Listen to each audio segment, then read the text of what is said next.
Alright, I did an hour video yesterday, so I had to delete that hour and a half.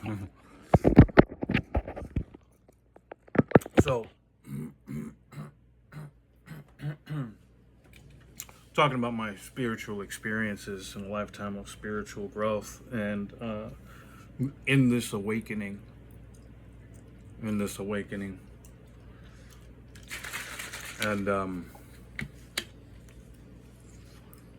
I've had to train myself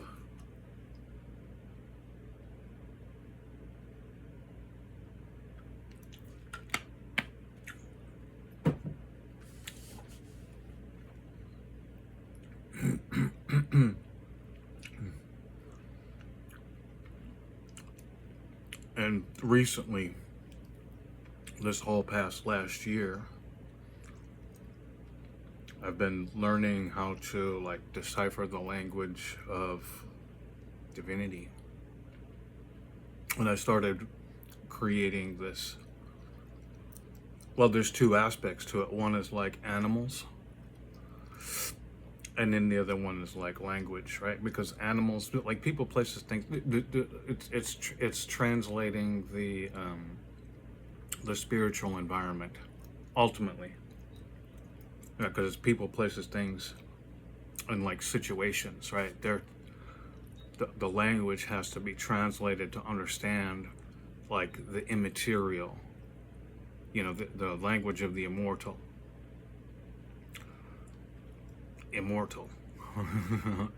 Immortality. The language of immortality.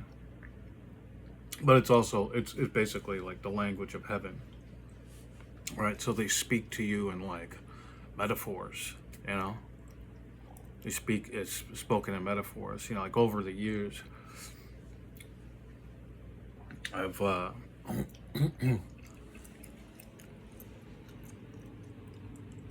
been learning what it actually means, reading the Bible and listening to many people and their translations, and like we're talking like the material world versus like the spiritual world, like or the unconscious or the subconscious. How would it go? It's like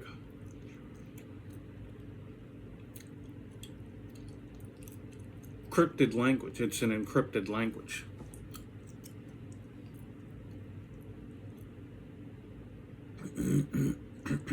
So you have to like decipher it correctly. And it's like multi-dimensional, like it has multiple, like certain things have like multiple meanings. So I've been doing that recently, and I'm going to start that little project. And it's not going to be like a hard project, but it's divided in two parts. One is like animals, spirit animals.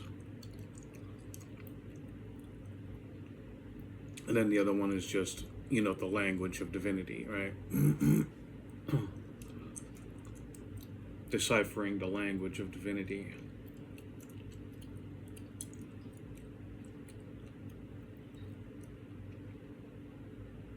So I've been working on that lately because I've been taken on this journey.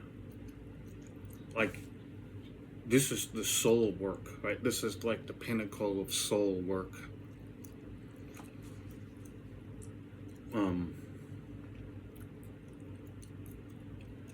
Like, you got to give it all. Like, you have to invest your fucking soul, mind, body, soul, and being. You have to give your entire being to this.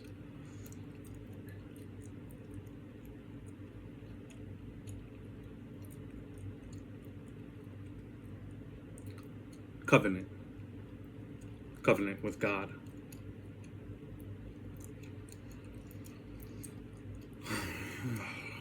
And man, I've suffered a lifetime of trauma that I've had to like work through. So curses, lifetime of curses that I've had to work through. So much fucking pain. Like the pain that I've experienced. I mean, most men just kill themselves. Most men. Most men. Anything that is psychological is spiritual. I learned that a long time ago. I'm like, damn, it's all psyche. It's all your spiritual psychic mind. So like when we talk about the psyche, we're talking about like psychic abilities, psychic powers, spiritual powers, spiritual abilities, spiritual gifts, spiritual authority. And then there's the journey, where like you're training, you're learning, training, like in the beginning, and it's gonna take you, like when you do start doing like soul work, like I did in 2013. Yeah, and really, maybe I should talk about like the call to do soul work too, because like I mean, it's pain, it's suffering. The amount of suffering that you've experienced in your life, trauma, suffering, psychological trauma, curses.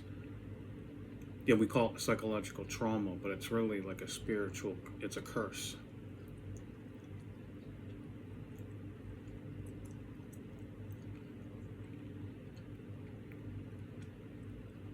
Demonic stronghold.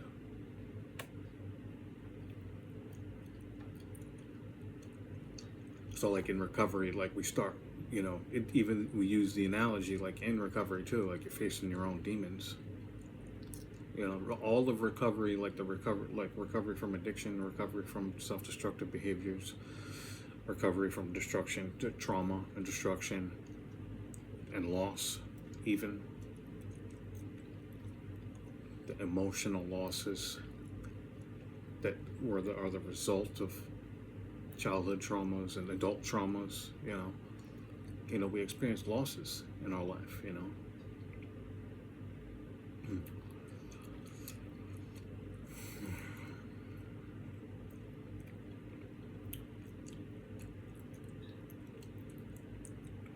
That's really the call. That's the call of doing soul work. That's the call to do the soul work and do the recovery work.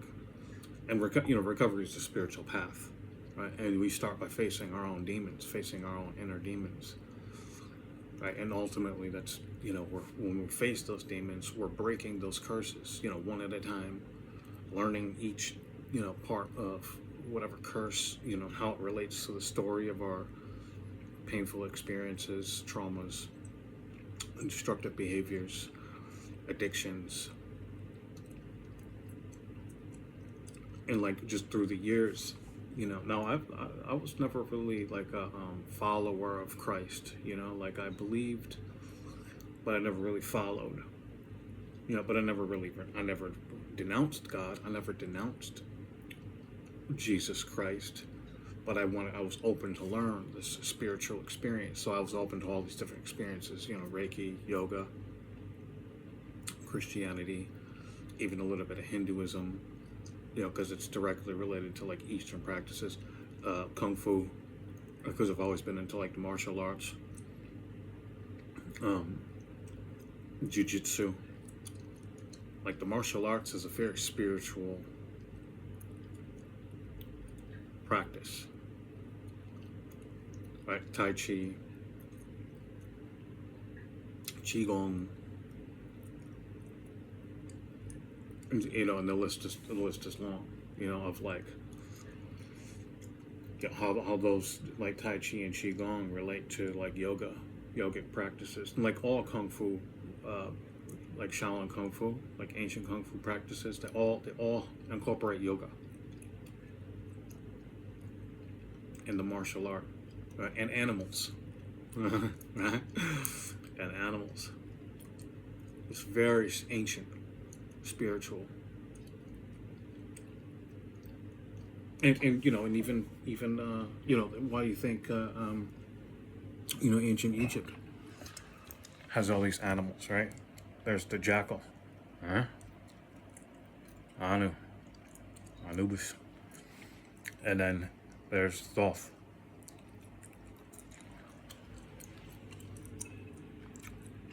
I forget what it is. He's a I forget what animal that is. He is. It's a some bird. Some bird. But Anu's a jackal. And he's black for a reason too. I can get into that later. I know why. So yeah, all along the spiritual journey, researching, developing, you got to educate yourself. It's all about the education and recovery and the spiritual path, and like the personal transformation, like transformational healing and growth. It's all about like you have to educate yourself, and you have to have like a proper education. Right? It can't be like this woo woo bullshit, like although it's woo woo, right? It's not woo woo to the extent where it's delusional. Right? You don't want to be, the illusions and delusions. You have to decipher like your own, not only do you have to break down your own disbeliefs, which I'm like even in the middle of like breaking down my own disbeliefs right now. Because some of this shit's like fucking not even fucking believable. I go into like the spiritual realm, soul traveling.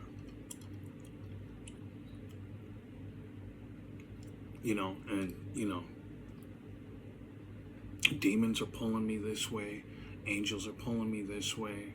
I'm traveling this and that and the other way, and the depth of my spiritual experiences is far surpassed my like conscious understanding.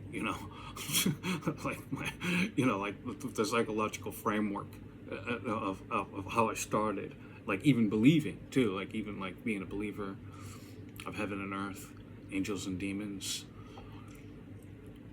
We're in the middle of a spiritual war. The psychological war is a spiritual war, and I'm on the front lines. I'm on the fucking front fucking line. Like all the work I've done, like leading the way, and I'm still in like disbelief. Like all this shit has happened to me, like all these curses. I don't even know if I want to even talk about like the most richest part, the most substantial parts. Like I don't even know if I want to talk about it, because it's just the way it makes me look to others. I'm in disbelief. But it's just my experience, my spiritual experience, and what I've been through, and what I've had to do, and what I've gone through, and what I've been.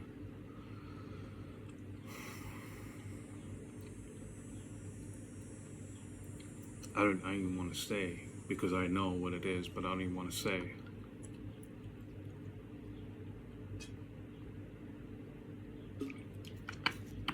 Because I never liked it, and people abuse it.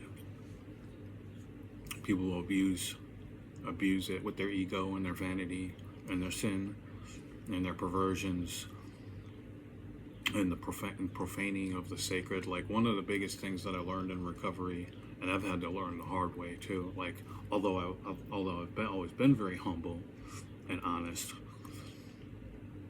like there's still this aspect of me that's like, like this raging fucking animal. Immoral. There's this part of me that's like immoral, but there's also power in that. You have to learn how to like harness the power from like your darkness, because there's power there, real power, good power of good.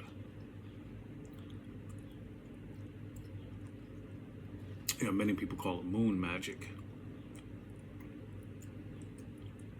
And I've always been fascinated, like I like the macabre, I like the darkness, I like the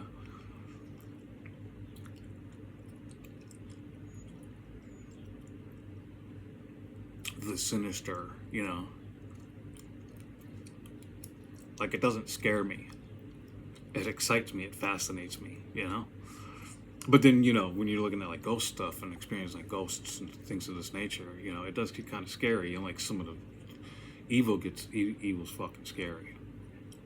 But it scares me. But it depends on like what layer and what depth and what aspect of that we're talking about, you know. But that fear is a blade that you have to sharpen, right? With courage, love, courage, fear and courage, right? You have to have the courage and the bravery and the heart and the soul and the work along the spiritual journey to sharpen that blade, because it's a sword.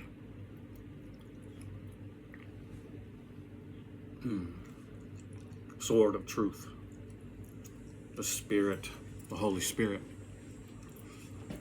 And I'm learning, you know. I'm still, like, after all these years, I'm still learning. Well, I mean, I've learned, and you know, and I'm still learning. Like, some of the stuff that I'm currently experiencing is like, and I was like trying to share like a bunch of my experiences like over the course of this last winter. Like, I was just talking, you know, 20 minutes here and there, trying to share my experiences. But I was like cursed. I was being cursed, and I couldn't share any of those experiences. Like, I uploaded a couple, but the majority of them were, you know, and I was like going through this shit, you know. So I'm like, fuck it. I was, you know, the curses are real. You know, demons are real. You know. So I'm on the front line. Like, I'm in the trenches. Like, my soul's in the trenches. Like my soul, like I'm like right here, right now. Like, I'm on the front line because of what I chose to do in my recovery and on the spiritual path and on the transformational healing journey, and what has happened to me in my lifetime. You know, like, the call came, you know. Like, I remember even when I was like 14, I had actually got this call, right?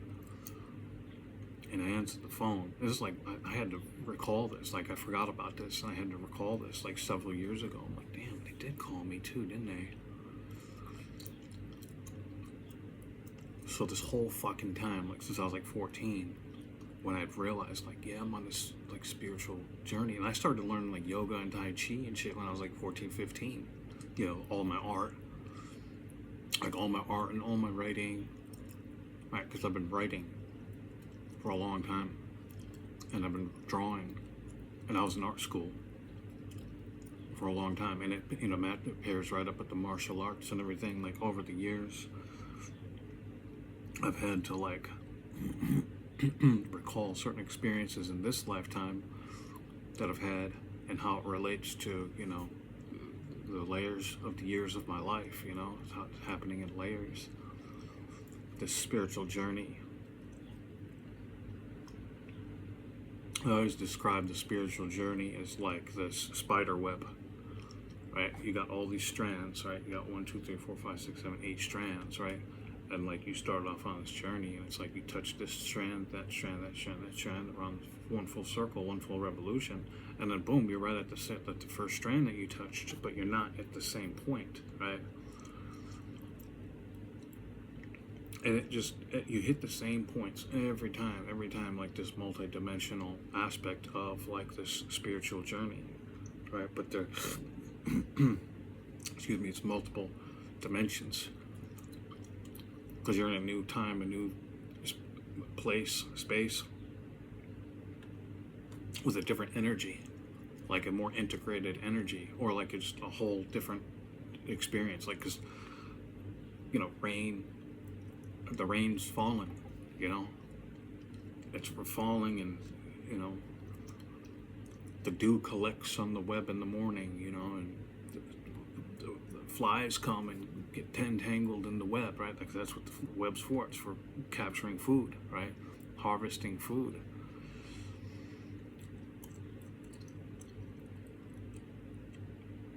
And you have to learn how to like harvest the food, like capture the food and harvest the food,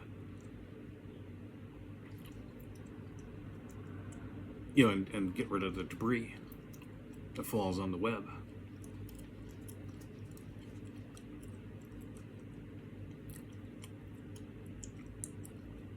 It's very interesting. It's very interesting stuff.